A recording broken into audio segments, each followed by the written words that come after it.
या कुन्देन्दुतुषारहारवरदा शुभ्रवस्त्रान्विता या वीणावरदण्डमण्डितकरा या श्वेतपद्मासना या ब्रह्माच्युतशङ्करप्रभृतिभिर्देवैः सदा पूजिता सा मां पातु सरस्वती भगवती निःशेषजाड्यापः। శ్రీ మహాగణాధిపతయే నమః. శ్రీ మహాసరస్వత్యై నమః. శ్రీ గురుభ్యో నమః. 2024వ సంవత్సరంలో జనవరి మాసంలో కర్కాటక రాశి వారికి గోచార ఫలితాలు ఎలా ఉంటాయి అనేటువంటి విషయాన్ని మనం తెలుసుకుందాం. ముందుగా కర్కాటక రాశిలోకి ఏ నక్షత్రాల్లో జన్మించినటువంటి వాళ్ళు వస్తారు అనంటే పునర్వసు నక్షత్రం 4వ పాదము, పుష్యమి నక్షత్రం 1, 2, 3, 4 పాదములలో జన్మించినటువంటి వాళ్ళు, ఆశ్లేష నక్షత్రం 1, 2, 3, 4 పాదములలో జన్మించినటువంటి వాళ్ళందరూ కూడాను కర్కాటక రాశి కిందికి వస్తారు. అంతేకాకుండా హీ, హూ, హే, హో, డ, డి, డు, డే, డో అనే అక్షరాలతో ప్రారంభమయ్యేటువంటి వ్యవహార నామము కలిగినటువంటి వాళ్ళందరూ కూడాను కర్కాటక రాశి కిందికి వస్తారు. ఇక ఈ కర్కాటక రాశి వారికి ఈ జనవరి మాసంలో గ్రహస్థితి ఎలా ఉంది? ముఖ్యమైనటువంటి ఈ 8 గ్రహాలు, 9 నవగ్రహాల లోపల సాధారణంగా మనము ఫలితాలను 8 గ్రహాల యొక్క సంచారమును దృష్టిలో పెట్టుకొని మనం చూస్తుంటాం కనుక ఈ 8 గ్రహాలు ఏ స్థానాలలో ఉన్నారు ఈ కర్కాటక రాశి వారికి ఈ మాసంలో అనేటువంటి విషయాన్ని ముందుగా తెలుసుకుందాం. సూర్యుడు 6వ, 7వ స్థానాలలో సంచరిస్తున్నాడు. అంటే మొదటి అర్ధ భాగం 6వ స్థానంలో సంచరిస్తున్నాడు, ఇది శుభప్రదంగా ఉంటుంది. దాని తర్వాత 7వ స్థానంలోకి ప్రవేశిస్తున్నాడు, ఇది కొంత ప్రతికూలంగా ఉంటుంది. ఇక కుజుడు మొత్తం మాసం కూడాను 6వ స్థానంలో సంచరిస్తున్నాడు, ఇది గోచార రీత్యా చాలా శుభ ఫలితాన్ని ఇస్తుంది. ఇక బుధుడు 5, 6వ స్థానాలలో సంచరిస్తున్నాడు. అంటే మొదటి వారం 5వ స్థానంలో సంచరిస్తున్నాడు, ప్రతికూలంగా ఉంది. దాని తర్వాత మళ్ళీ 3 వారాలు అనుకూలంగా ఉంటుంది. ఇక గురువు 10వ స్థానంలో సంచరిస్తున్నాడు, ప్రతికూలంగా ఉంటుంది గోచారము. అయితే భాగ్యాధిపతి 10మంలో సంచరిస్తున్నాడు కనుక ఈ గోచార రీత్యా 10మ స్థానంలో సంచరించడం ప్రతికూలమే అయినప్పటికీ ఈ స్థానాధిపత్యాన్ని మనం లెక్కలోకి తీసుకున్నట్టయితే కొంత మంచి ఫలితం ఇచ్చేటువంటి అవకాశాలే ఉంటాయి.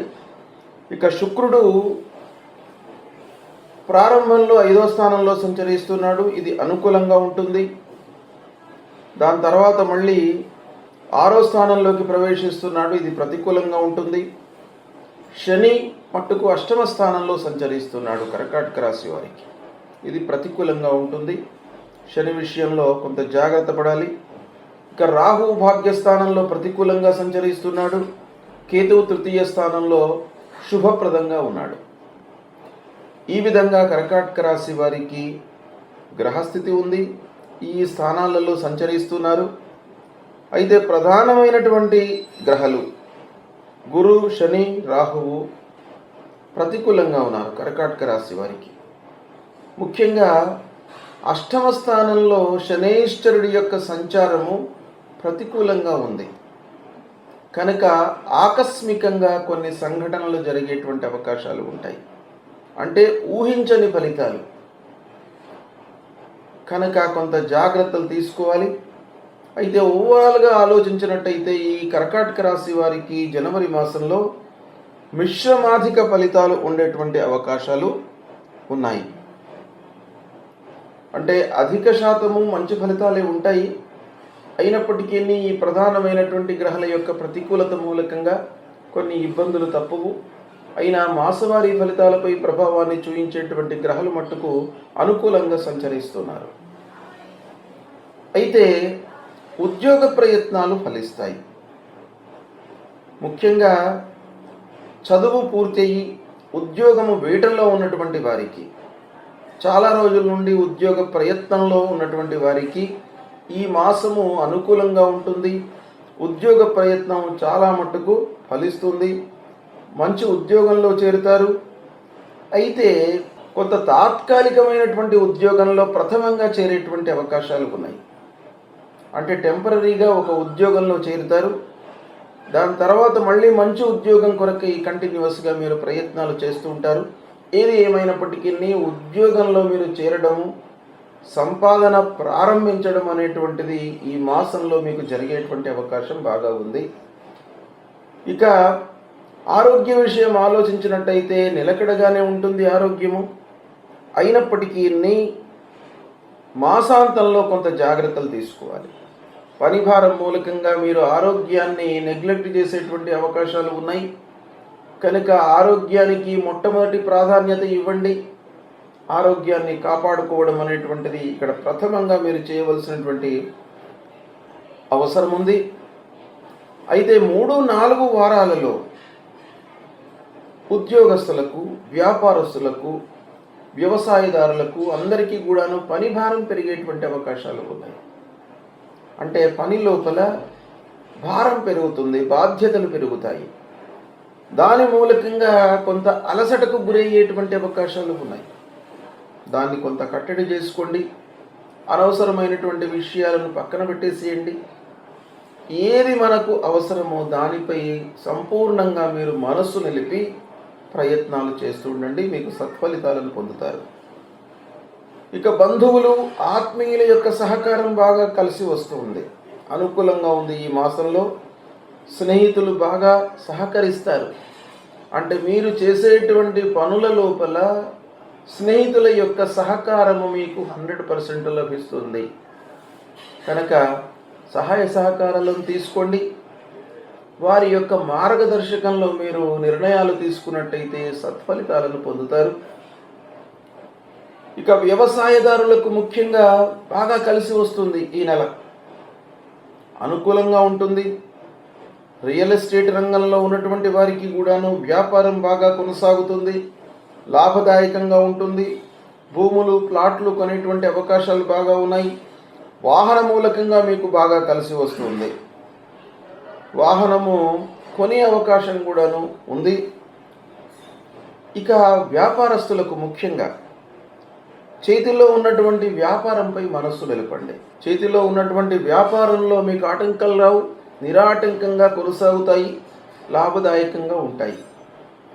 అయినప్పటికీ ఆ శని యొక్క ప్రభావం మూలకంగా ఆర్థికపరమైనటువంటి ఇబ్బందులు కొంత ముందుకు వచ్చేటువంటి అవకాశాలు ఉన్నాయి కనుక అది ముఖ్యంగా వ్యాపారస్తులకు చాలా అవసరము. ఎందుకంటే డబ్బు ట్రాన్సాక్షన్ అనేటువంటి వ్యాపారస్తులకు బాగా అవసరం కనుక డబ్బు విషయంలో కొంత జాగ్రత్తలు తీసుకోవడం మంచిది.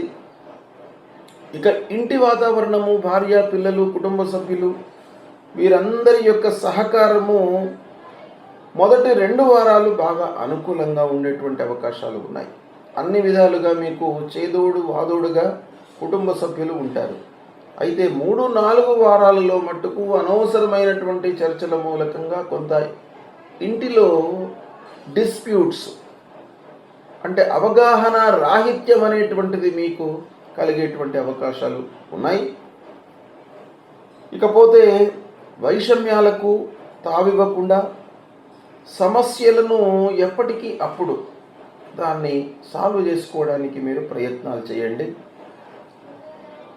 ఇక ఆర్థిక సమస్య విషయం ఆలోచించినట్టయితే కొంత జాగ్రత్తలు తీసుకోవాలి. చేతిలో ఉన్న డబ్బు వృధాగా ఖర్చు అయ్యేటువంటి అవకాశాలు ఉన్నాయి. రావాల్సినటువంటి డబ్బు మీకు సమయానికి అందకపోవచ్చును కనుక డబ్బు విషయంలో మీరు చాలా జాగ్రత్తగా ఉండాలి. శ్రమాధికం గోచరిస్తుంది కనుక కొంత జాగ్రత్తలు తీసుకోవడం అవసరము. ప్రారంభించినటువంటి కార్యక్రమాలు, తలపెట్టినటువంటి కార్యక్రమాలు అందులో ఆటంకాలు, ఆలస్యము గోచరిస్తుంది. ప్రతి విషయంలోనూ మీకు కాలయాపన అనేటువంటిది ఈ మాసంలో గోచరిస్తుంది.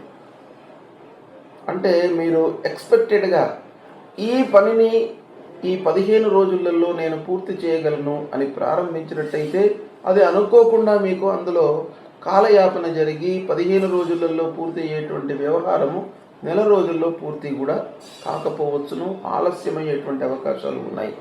కనుక దీన్ని దృష్టిలో పెట్టుకొని ప్రారంభించడము, ఎఫర్ట్స్ పెట్టడము ఆ పనిపైన చాలా అవసరము.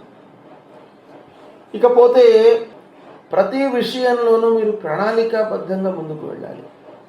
అంటే ఆలోచన లేకుండా పనులను ప్రారంభించకూడదు. ఈ మాసంలో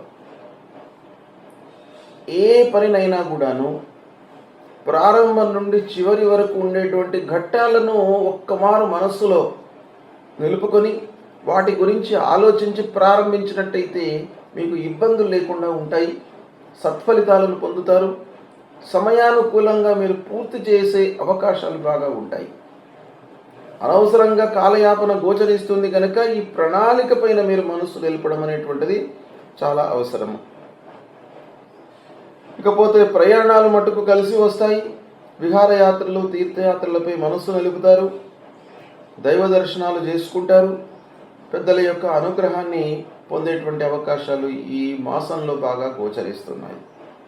అయితే కర్కాటక రాశిలో జన్మించినటువంటి వారికి ఈ జనవరి మాసంలో ఏ గ్రహాలు బాగాలేవు అని అంటే ప్రధానమైనటువంటి గ్రహము గురుగ్రహము దశమ స్థానంలో సంచరిస్తున్నాడు.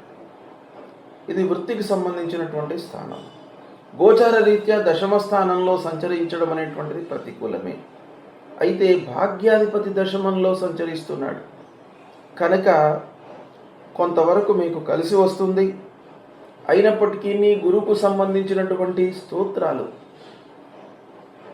దేవానాంచ ఋషీణాంచ గురుంకాంచన సన్నిభం వందనీయం త్రిలోకానాం తన్నమామి బృహస్పతిం అనేటువంటి ఈ మూలమంత్రాన్ని ప్రతినిత్యం కూడాను ఒక 16 సార్లు జపించండి.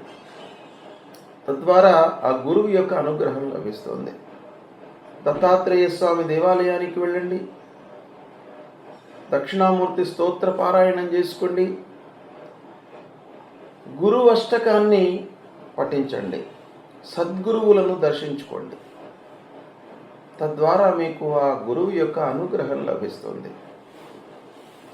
ఇక శనైశ్చరుడు అష్టమ స్థానంలో సంచరిస్తున్నాడు కనుక నీలాంజన సమాభాసం రవిపుత్రం మహాగ్రహం ఛాయా మార్తాండ సంభూతం తన్నమామి శనైశ్చరం. ఈ మూలమంత్రాన్ని ప్రతినిత్యం 19 సార్లు జపించుకోండి. తద్వారా ఆ శనికి సంబంధించినటువంటి ప్రతికూలత మీకు దూరం అవుతుంది. ముఖ్యంగా శని ఆటంకాలను, ఆర్థిక సమస్యలను, ఆలస్యాన్ని, శ్రమాధికాన్ని ఇలాంటి వాటిపైన ప్రభావం చూపిస్తాడు కనుక కొంత ప్రణాళికాయుతంగా మీరు ప్రారంభించినట్టయితే ఈ శని దుష్ప్రభావాన్ని కొంత మీరు తగ్గించుకునేటువంటి అవకాశాలు ఉంటాయి. ఆంజనేయ స్వామిని దర్శించుకోండి. ఆంజనేయ స్వామి దేవాలయానికి వెళ్ళి నిశ్చలమైనటువంటి మనస్సుతో 3 ప్రదక్షిణాలు చేయండి. ప్రదక్షిణాలు చేస్తున్నటువంటి సమయం లోపల మనోజవం మారుతతుల్య వేగం జితేంద్రియం బుద్ధిమతాం వరిష్టం వాతాత్మజం వానరయూత ముఖ్యం శ్రీరామదూతం శిరసా నమామి అనేటువంటి ఈ ప్రార్థనా శ్లోకాన్ని ఉచ్చరిస్తూ 3 ప్రదక్షిణాలు చేయండి. తప్పకుండా ఆ ఆంజనేయ స్వామి మీకు అనుగ్రహిస్తాడు. భయము తర్వాత ఇబ్బందులు రాకుండా మిమ్మల్ని కాపాడుతాడు. ఇక రాహువు భాగ్యస్థానంలో సంచరిస్తున్నాడు. అదృష్టం విషయంలో మీకు కొన్ని ఇబ్బందులు వస్తాయి. మనిషి ఎంత ఎఫర్ట్స్ పెట్టి పని చేసినప్పటికీ నిర్ణయం అనేటువంటిది, ఫలితం అనేటువంటిది దైవానుకూలంగానే మనకు సంభవిస్తుంది కనుక ఆ దైవ చింతన అనేటువంటిది చాలా ముఖ్యమైనటువంటిది. కనుక రాహు ప్రీత్యర్థమై అర్ధకాయం మహావీర్యం చంద్రాదిత్య విమర్దనం సింహికా గర్భసంభూతం తం రాహుం ప్రణమామ్యహం అనేటువంటి శ్లోకాన్ని ప్రతినిత్యం కూడాను 18 సార్లు జపించండి. అమ్మవారి దేవాలయానికి వెళ్ళండి, అమ్మవారిని నిశ్చలమైనటువంటి మనస్సుతో కొలవండి. ఒక 3 ప్రదక్షిణాలు చేసుకొని ఆ దుర్గామాత యొక్క అనుగ్రహానికి పాత్రులైనట్టయితే మీకు రాహుకు సంబంధించినటువంటి దుష్ప్రభావం తగ్గుతుంది. దుర్గే స్మృతా హరతి భీతిమశేష జంతో స్వస్థై స్మృతా మతిమతీవ శుభాం దదాసి దారిద్ర్య దుఃఖ భయహారిణికాత్వదన్య సర్వోపకార కరణాయ సదార్ద్ర చిత్త అనేటువంటి ఈ శ్లోకాన్ని మీరు ప్రతినిత్యం కూడాను జపించండి. ఆ రాహుకు సంబంధించినటువంటి ఇబ్బందులు లేకుండా ఉంటాయి. అదృష్టం వరిస్తుంది మిమ్మల్ని. ఆ అమ్మవారి యొక్క అనుగ్రహం అనేటువంటిది మీకు కలుగుతుంది. తద్వారా మీ లోపల ఆత్మవిశ్వాసం పెరుగుతుంది, పనిపై శ్రద్ధ కలుగుతుంది. ఆత్మవిశ్వాసము, పనిపైన శ్రద్ధ కలిగినట్టయితే ఫలితము మీకు అనుకూలంగానే ఉండేటువంటి అవకాశాలు ఉంటాయి. కాబట్టి ఈ విధంగా ఆచరించండి. ఈ మాసంలో మీకు మిశ్రమాధిక ఫలితాలతో మీరు సంతోషంగా ఉంటారు. శుభం.